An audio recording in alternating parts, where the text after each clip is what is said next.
Today's word vitamin is on that delightful word humour.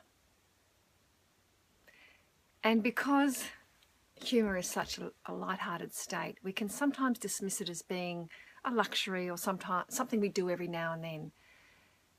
And I learned in my very early years of recovery, when I was first getting clean and sober and working with a therapist, I was single and I'd never been out there in that dating arena without drugs and alcohol, so it was very sobering and very daunting.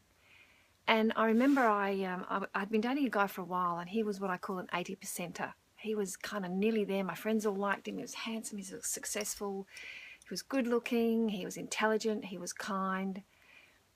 However, we didn't share a sense of humour. And ironically, and I wrote about it, I told you a little bit more of this story in today's word vitamin, but ironically, much to my surprise and delight, when I got clean and sober, I laughed more and harder than I ever did when I was stoned or drunk, because those kind of laughters, those drug-induced, chemically induced laughters, are still good, but you can't retrieve them when you're sober.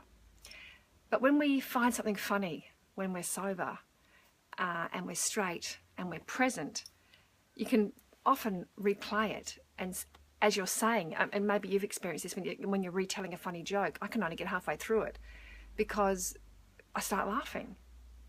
Now, that natural high of humour is so important, and I remember this guy, with my therapist, I used to be troubled because whenever I would laugh, he wouldn't join in. He enjoyed me laughing, and I would snort and carry on, and then I would laugh at him not laughing, and we just couldn't, it was like a dance we couldn't do together. And I remember saying this to my therapist, and he said, "He's not your guy."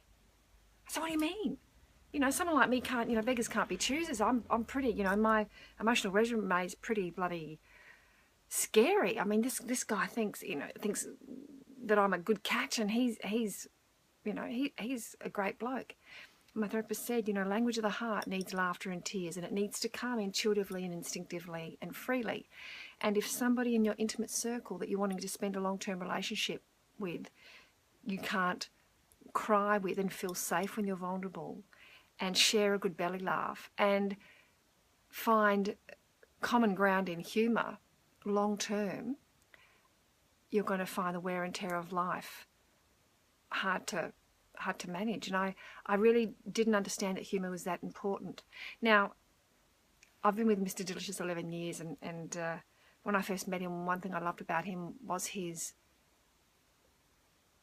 joyous laugh. He would laugh at things that I wouldn't find funny, and still today, he has a sense of humour that's a lot broader than mine, but the pocket that we have of humour is delightful, and rarely a day would pass when we wouldn't have a good laugh together or giggle at each other. So, and I never knew that. I never knew how important it was. So I just wanted to share this little topic of humour today for you to consider and see where you are with humour and how healthy it is, and if you need to inject a little bit more in your life. So, lots of love. I hope that was helpful. I'll be back tomorrow. Bye.